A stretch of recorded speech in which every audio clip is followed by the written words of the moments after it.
ganamni hundinuu jalqaba haaraadha. Kaleessa wanti ta'ee maal yoo ta'e iyyuu har'a jalqaba haaraadha. Waraqaa fuula duwwaa ta'e irrattis seenaa kee akka barreessituuf kan si kakaasudha.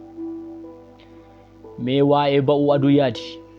Guyyaa guyyaadhaan aduun ammas baatee ifa ho'aa addunyaa maraaf laatti. Halkanni ammam dukkanaa'ee yoo ture iyyuu homaa miti. Sababni isaa aduun ammallee ni baati. Ishee wajjinis abdiin, carraa fi waadaan guyyichaa haaraa ta'ee dhufa. Marsaan uumamaa kun waan gadi fagoo nu barsiisa. Nutis irra deebiin jalqabuu dandeenya.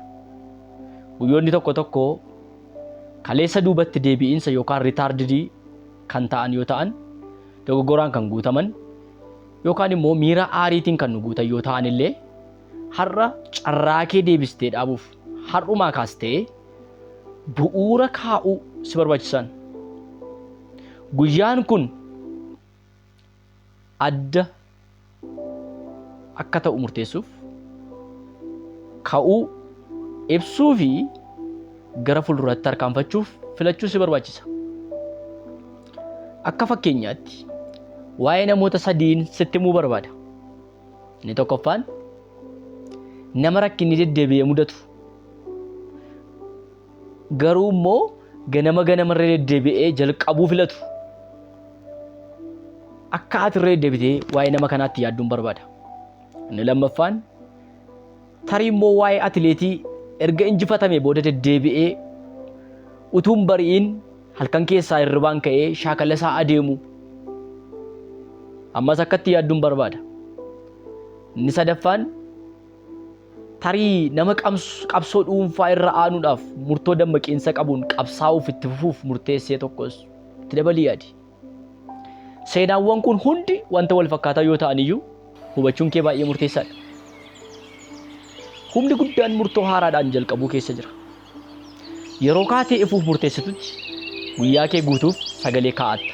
Abdiis ni horatta. Ilaalcha kee, gocha kee fi dhumarratti hiree kee to'attaan.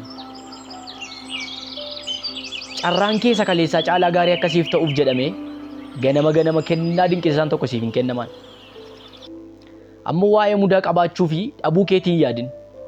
Sababni isaa kufanii ka'uun waanuma jiruudha sirratti hin jalqabne. Dhimmichi waa'ee guddinaati. Waa'ee progress gochuuti. Waa'ee jajabinaa fi nama akeekaa taatee mul'achuu keetiiti. Yeroo hirribaa dammaqxee har'a guyyaa kooti jettee ofitti himtu humna keessa kee dhokatee jiru tokko sochoofta. Kanaafuu of gaafadhu. Wanti darbe tokko akkasii ibsuu gochaa jirtaa?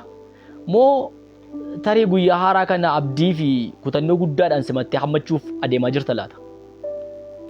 Yaadni kee meeshaa keessa hunda caalaa humna guddaa qabu ta'uu isaa yaadadhu.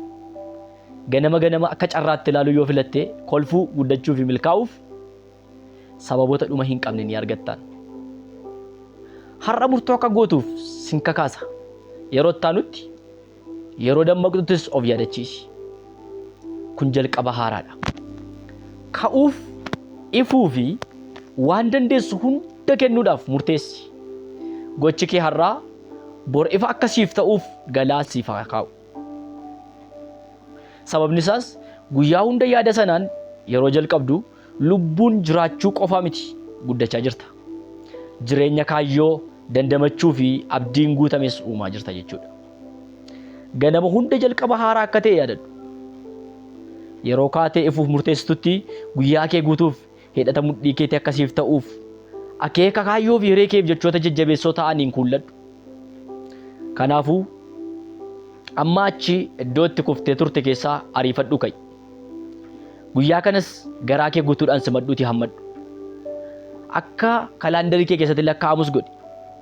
Kanaanis atumti inni yookaan isheen abdii kutate kun ofii kee gara fuulduraatti ni galateeffatta.